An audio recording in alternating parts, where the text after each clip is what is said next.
Hello friends, welcome to Erode அம்மாச்சி சமையல். இது நம்ம வீட்டு சமையல். இன்றைக்கி நம்ம பார்க்க போகிறது ஒரு சூப்பரான டேஸ்டான குழந்தைங்கள்லேருந்து பெரியவங்க வரைக்கும் ரொம்ப பிடிச்ச தீபாவளி ஸ்பெஷல் குலோப் ஜாமுன் எப்படி ஈஸியாக நல்ல டேஸ்ட்டாக எப்படி பண்ணலான்றதை பார்ப்போம் வாங்க. நம்மளோட சேனலில் சப்ஸ்கிரைப் பண்ணாதவங்க சப்ஸ்கிரைப் பண்ணிக்கோங்க. சமையல் குறிப்புக்கள்லாம் உடனே உங்களுக்கு வேணும்னு நினச்சிங்கன்னா பக்கத்தில் இருக்க பெல் பட்டனை அழுத்தி வச்சுக்கோங்க. அப்படியே ஃபேஸ்புக், இன்ஸ்டாகிராம், ஷேர் சேட்டை ஃபாலோ பண்ண மறந்துடாதீங்க. நான் இன்றைக்கி ஒரு பேக்கெட் அளவுக்கு குலோப் ஜாமுன் பவுடர் வாங்கிட்டு வந்து வச்சுருக்கேன். அது வந்து என்ன பண்ணுவோம், ஒரு கப்பில் அளந்துக்குங்க.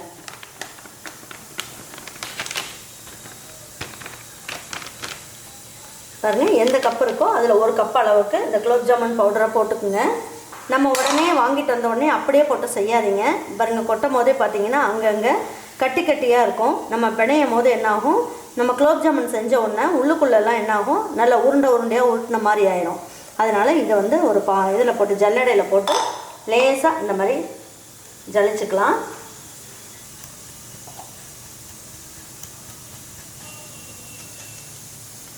பாருங்கள், ஒரு கப் அளவுக்கு மாவு எடுத்தோம் அப்படின்னா அதில் 1/4 கப் அளவுக்கு பால் எடுத்துக்கணும்.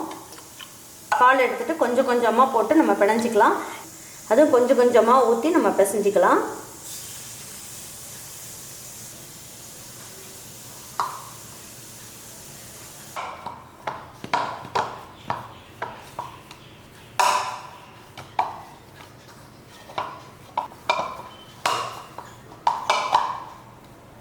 பாருங்கள், மாவு நல்லா சாஃப்டாக பிணைஞ்சாச்சு. இப்போ ஒரு தட்டை வச்சு மூடி வச்சிடலாம்.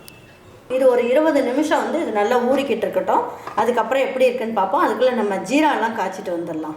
400 கிராம் அளவுக்கு சர்க்கரையும் 400 ml அளவுக்கு தண்ணியும் ஊற்றிக்கலாம். அப்படி இல்லைன்னா 1.5 கப் அளவுக்கு சர்க்கரையும் 1.5 கப் அளவுக்கு தண்ணியும் எடுத்துக்கங்க. அதே அளவு தண்ணி ஊற்றணும். எவ்வளோ சர்க்கரை எடுத்தீங்களோ அதே அளவுக்கு தண்ணியை ஊற்றிக்கோங்க. பாருங்கள், இதில் 4 ஏலக்காயை நுணுக்கி வச்சுருக்கேன். சர்க்கரையில் போட்டு நுணுக்கி வச்சுருக்கேன். அதையும் போட்டுடலாம். கொஞ்சம் அகலமான பாத்திரமாக இப்படி எடுத்துக்கோங்க. அப்படி எடுத்துட்டீங்க அப்படின்னா தான் உங்களுக்கு வந்து கொஞ்சம் குலோப் ஜாமுன்லாம் நல்லா உருண்டு நல்லா ஊறுறதுக்கு கரெக்டாக இருக்கும். நீங்கள் வந்து கொஞ்சம் குறுகலான பாத்திரம் வச்சுட்டீங்க அப்படின்னா குலோப் ஜாமுன் வந்து மேலே வந்துடும், ஜீரா கீழே நின்றுரும், மேலே இருக்கிறதெல்லாம் உங்களுக்கு ஊறாமல் நல்லா இருக்காது. அதனால் கொஞ்சம் மாதிரி அகலமான பாத்திரமாக எடுத்துக்கோங்க. பாருங்கள், ஒரு 10 நிமிஷம் இந்த மாதிரி நல்லா கொதிக்க வச்சிடலாம். கொஞ்சம் கலரும் சேஞ்ச் ஆகிடுச்சு பாருங்கள்.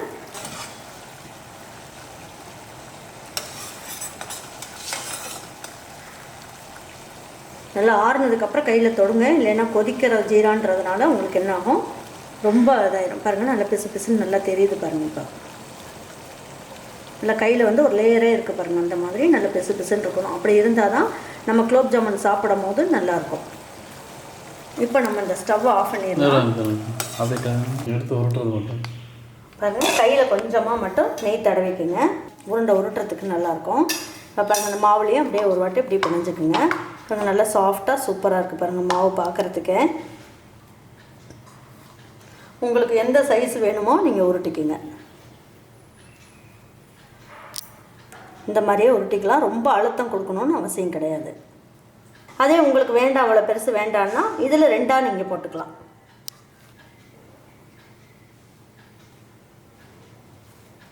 பாருங்கள், நான் கொஞ்சம் நல்லா பெரிய பெரிய உருண்டையாகவே உருட்டியிருக்கேன். எனக்கு ஒரு 15 உருண்டை வந்திருக்கு. பாருங்கள், எண்ணெய் வந்து நல்லா காஞ்சிருச்சு. இப்போ ஸ்லோ ஃப்ளேமில், அதாவது மீடியம் ஃப்ளேமில் வச்சுக்கோங்க. ரொம்ப ஹை ஃப்ளேமில் வச்சிங்கன்னா மேலெல்லாம் கருகிடும், உள்ளெல்லாம் வேகாது. இப்போ ஒவ்வொரு உருண்டைகளாக எடுத்து வேக போட்டுக்கலாம். கொஞ்சம் ஸ்லோ ஃப்ளேம்லேயே வச்சுக்கோங்க, நல்லாயிருக்கும்.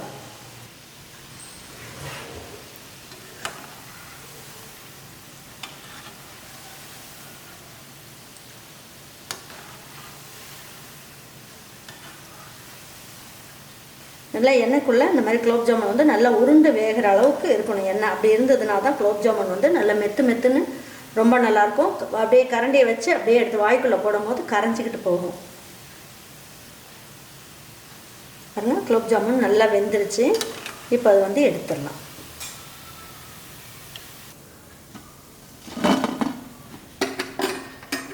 இப்போ ஒவ்வொரு உருண்டைகளாக இதில் எடுத்து போட்டுடலாம்.